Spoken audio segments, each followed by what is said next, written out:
सूर्य, Indian batting का बम अभी तक नहीं फटा है। तो अरे 190 नहीं नहीं, रन बन मैं रहे हैं, मैं 200 बोल बन रहा हूँ रहे हैं, जो और क्या बम, चाहिए? नहीं नहीं, मैं बोल रहा हूँ कि जो ताकत है हमारी वो बम मैं बोल रहा हूँ, तो उसके लिए कारण जो आपने अभी बताया वो ठीक है, लेकिन सुपर एट में वही पूरी तरीके से उसको क्या बोलते हैं, एक्सप्लोर करने की पूरी तैयारी नहीं, चल हम रही। ट्राई तो कर रहे हैं एक्सप्लोर करने के लिए स्टार्ट से ही, क्योंकि सबको पता है अपना अपना गेम, सबको अपना टेम्पलेट पता है T20 का। बट एट द एंड हमें हमेशा वैसे ही टीम नहीं बनना है कि हम मारते ही जा रहे हैं, मारते जा रहे हैं। कभी ऐसा भी सिचुएशन आ सकता है कि आपके 2 विकेट जल्दी गिर जाए, 3 विकेट जल्दी गिर जाए, तो we have to be a little smart team also to bat well between 7 to 15, and then हमारे पास इनफ फायर पावर है कि एक बार बेस स्ट्रांग हो गया तो we can score around 60-70 run in last 5 overs. तो अभी तक तो वैसा ही सिचुएशन आया, अगर जिस दिन अच्छा स्टार्ट मिलेगा तो उस दिन सेम टेम्पलेट से बैटिंग करेंगे सब। बट कभी कभी आ जाता है T20 में भी ऐसा tricky situation that you're 2 down 3 down, तो बीच के ओवर्स में आपको थोड़ा गेम को रिस्पेक्ट करके, थोड़ा अपना मेन गेम साइड में रख के जो टीम को रिक्वायरमेंट है वैसा खेलना पड़ता है। अब तक टीम ने बहुत अच्छा किया है, सूर्य भी चमक रहे हैं और किशन लीला भी देख ली हमने तो। लेकिन फिर भी चिंता तो होती कैप्टन्स को। तो आपके हिसाब से इस मैच में जाने से पहले टीम इंडिया की और आपकी सबसे बड़ी चिंता क्या है? कोई भी नहीं। अभिषेक की फॉर्म या स्पिनर्स को, जैसे ऑफ स्पिनर्स को अच्छा नहीं खेल पाए हैं उस। अभिषेक की फॉर्म, मुझे ऐसा लगता है जो लोग चिंता कर रहे हैं उनके लिए मैं चिंता करता हूँ कि अभिषेक की फॉर्म के लिए इतनी चिंता क्यों कर रहे हैं। बट मैं उन टीम्स के बारे में सोचता हूँ जो आगे जिनके अगेंस्ट वो खेलने वाला है, कि अभी तक तो उसके रन नहीं लगे हैं। बाकी जवाब तो आपको पता ही है, जब उसके रन लगेंगे तो क्या होता है आपने देखा ही है।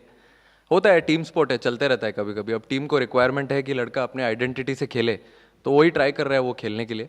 अब उसमें अगर हुआ तो ठीक है, नहीं हुआ तो हम लोग हैं ना कवर करने के लिए। पिछले साल उसने पूरा हमारे लिए कवर किया, अभी इस बार हम कर लेंगे उसके लिए।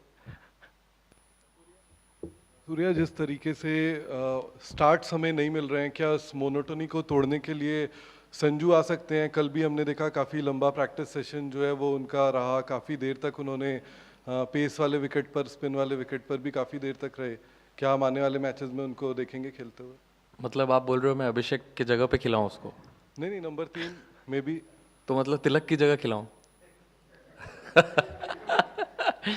अच्छा ही तो चल रहा है अभी पावर प्ले में। कहाँ 50 रन 40 रन तो बना ही रहे, वो तो नॉर्मल क्रिकेट है। अब हमने इतना ज़्यादा अच्छा खेल लिया है बायलैटरल में। होता है कभी कभी एक्सपेक्टेशंस खुद से भी होती है, हम लोग को भी है एक्सपेक्टेशन कि हम 220 बना दे, 240 250 बना दे।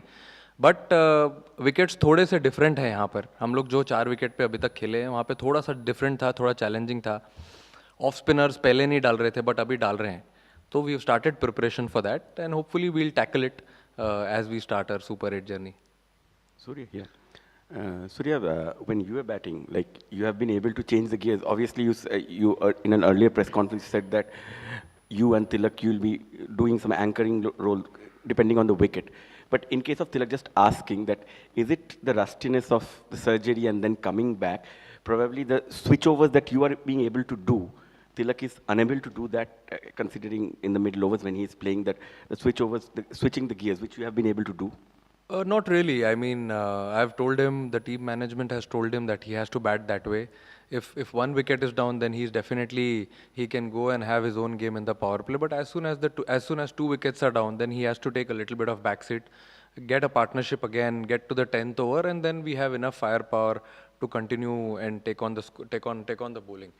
But yeah, definitely, I'm sure he must not be happy with how he's batting right now. I'm sure he must be, and he has practiced a lot as well in the last 2-3 practice sessions. But I don't have any concern regarding him. He's been delivering for India at number 3 really well, and I'm very confident that he'll do it better. Surya, Abhishek unfortunately जल्दी out हो जा रहे हैं और जैसे ही वो out होते हैं तिलक ओपनर बन जाते हैं। सो ऐसी सिचुएशन में डॉट बॉल परसेंटेज भी उनका स्पिनर्स के अगेंस्ट पड़ता है, उसका रिफ्लेक्शन आपके ऊपर में भी आता है। यूएसए की पारी अगर छोड़ दे उसके बाद थोड़ा सा हमने चेंज देखा है टीम इंडिया की बैटिंग अप्रोच में। आप इसको कैसे देखते हो और आपको लगता है कि साउथ अफ्रीका जैसी टीम के साथ जो कि लास्ट टाइम की रनर अप्स हैं, वहाँ पर एक चैलेंज हो सकता है और even going forward in super 8? नहीं, मुझे नहीं लगता है कि कोई ज़्यादा सोचने वाली बात है, क्योंकि मैं अपने बॉलिंग यूनिट पे बहुत प्राइड लेता हूँ। मुझे पता है कि ऑन अ गिवन डे, अगर मैं हमेशा यही सोचता था, अगर T20 क्रिकेट में अगर कभी हमने 170 175 बनाया या 180 बनाया, तो जो हाई रिस्क हाई रिवॉर्ड वाला गेम हम खेलने को ट्राई कर रहे हैं, अगर उसमें 180 में हम कभी फंस गए तो हमारे पास इतनी बॉलिंग अच्छी है जो वो ये कर सकती है, मतलब मैच बचा सकती है, वो वाला गेम जिता सकती है। तो मैंने कभी सोचा नहीं था कि ये टीम 250, 270, 220, 230 ऐसा भी बनाएगी। बट जैसा क्रिकेट अभी खेल रहे हैं हम लोग, उसमें आप देखोगे आगे, अगर जैसे भी आपने देखा कभी स्टार्ट मिलता है तो उसके बाद तो सारे एक ही टेम्पलेट से बैटिंग करते हैं। बट जिस दिन आपको स्टार्ट नहीं मिलता है उस दिन आपको ये सोचना ज़रूरी है कि टीम को क्या रिक्वायरमेंट है। अगर उस टाइम टीम को लगता है कि कोई भी प्लेयर, तिलक, मैं या कोई भी, अगर उसको 200-150 के स्ट्राइक रेट से बैटिंग करना है तो वो करेगा। बट अगर वो टाइम पे कोई 3 या 4 नंबर का प्लेयर जल्दी आउट हो जाता है तो पूरा प्रेशर फिर नीचे लोअर ऑर्डर पे आ जाता है, जिनका काम एक्चुअली फायर पावर देना है टीम को और फिनिश करना है गेम्स। तो अब किसी और से कुछ और काम कराओगे तो कभी थोड़ा ऊपर नीचे होगा ना, तो वही सोच के हम लोग थोड़ा कभी कभी बैक सीट लेते हैं, ट्राई करते हैं कि थोड़ा ज़्यादा लंबा खेल सके। उसमें अगर कोई एक अगर निकल गया आगे तो फिर जितना चाहिए उतना हो जाता है काम। Hi, Surya. Yesterday, South Africa's coach, Shukri Conrad, spoke about how they're dealing with pressure and kind of saying, well, maybe the pressure's more on India because it's a home World Cup. And I mean, we can even see from the numbers, you've got a lot more media than South Africa have. Can you give us an insight into how, especially for people who don't know what it's like to be an Indian cricketer, you deal with that pressure? And is it more pressure or is it just something you get used to?